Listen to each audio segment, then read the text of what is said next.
Hello everyone and welcome to the Gunpla Network. I'm the Spicer and today's unboxing of the Kotobukiya Saikachis, or upgraded Medabee, is brought to you by none other than Canadian Gundam.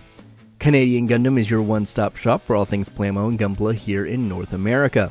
With a vast catalog that's restocked regularly, private warehouse option, and flat rate shipping to the US and Canada, if you live in North America, they've got you covered.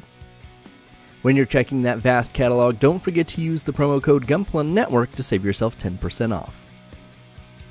Now, much like my previous few unboxings, I'm not really going to go over like the specific parts. I'm just going to give my general thoughts and kind of preconceptions before I get into the build of this. And I'm not super well versed with Kotobukiya stuff, so I'm kind of in the dark here. I've built one frame arms kit a long time ago, and then I built the Wonder Waifu last year, I think. So maybe 2 years ago, I think last year. But that was kind of a humanoid, well, as a human character, so not exactly the same in terms of its engineering and mechanics that'll be used here. I do remember the frame arms thing I had, I can't remember the name of it. I was like the blue jet fighter-y looking one. I remember I did have some issues with kind of how it went together, not necessarily the build, but some of the joints just didn't feel as secure as some of the Bandai stuff I've been used to, so it'll be interesting to see if that carries over here. I do vaguely remember watching Medabots on TV as a kid, but it's not something I've delved into as an adult, so I'm somewhat understanding of what this is, but I'm also kind of in the dark again. It's not something I'm super well versed in, but it is a design I can appreciate. I do like the orange and white color. It's very kind of trainery Gundam style color scheme here. I'm enjoying that quite a bit. But as for the box, it's pretty good looking. I mean, it's nothing I would say that's too crazy, but it is what you'd expect. There's a representation of the character on the front of the box with all the fun denotation and all that. You get on top of the box kind of the exact same thing. It's a smaller deal. It's the same shot, just kind of from chest up. So kind of the bust, I suppose. You have the designations and all that. Kotobukiya, you see that it's 6 in this collection. And you have like little screws over on the side, which are obviously just printed on. They're not real screws, but it's kind of cool that they include those little things in the design. It's I don't know. It's something I can appreciate, I suppose. But it's there. The top of the box and the bottom of the box are the same. As you go over to the side of the box, though, you've got some really interesting things. You get to see the gimmicks, and you get 4 different visors. So you have a fully deactivated mode, a one-eye mode, a kind of standard eye mode, and then a slightly more expressive one. It'll be interesting to see how distinguishable those are. At least here, the visor is a lot bigger than you'd see the eyepieces on Gundams, so might be a little easier to distinguish. You also have some kind of back piece. I think, if I remember, that's like some kind of coin or activation thing, or maybe a flash drive goes in there. I can't remember, but I think that's how they like turn them on or something. You also have some like bag things sticking off the back there. It's kind of cool looking. Then you have the other kind of just features. You've got 1 gun barrel on one side, 2 on the other, big cannon speaker things on the head, and it transforms into like a little car mode. It has a clear stand for some kind of words that are in Japanese, so have fun with that. We'll take a look at what the sheet that it comes with looks like. So if you do read Japanese, you'll know. I have no idea, though. And then you get a nice front shot of the thing right out of box, it looks like. It doesn't look like there's any panel lining or anything on it. At least not heavy. Then on the other side of the box, pretty bare. It's mostly warnings and stuff, but you do get to see the other collection. You get, I think it's Gun Nose, Metabee, and the other 2, I have no idea what they are, but or the other 3, but they exist. If you're a big Medabot fan, you'll know who they are. Then all the warnings. So, after getting everything out of the box, what do we get?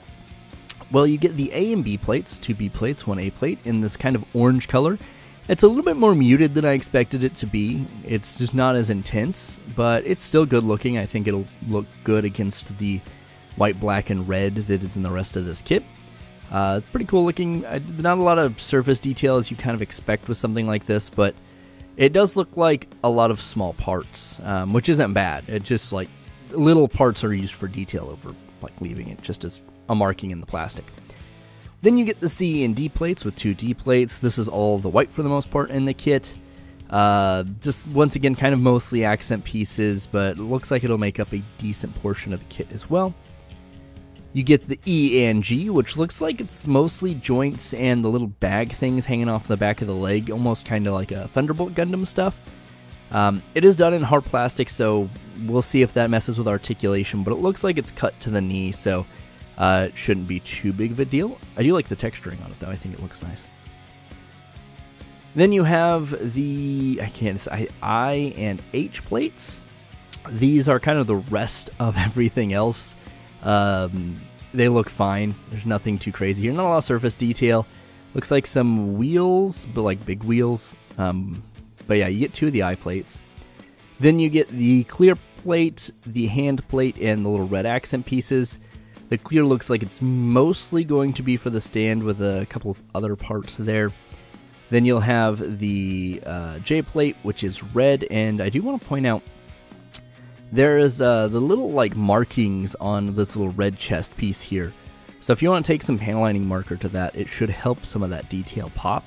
But they might be a little too shallow, so you'll have to kind of be careful with that. And then you have the X plate here with all the hands, and it does look like the thumb is separately articulated, which is kind of nice. Not that it holds anything, it's just kind of neat. Then you have a very few PC pieces here. You get 1 of this smaller PC piece, and then you have 3 of the larger PC pieces.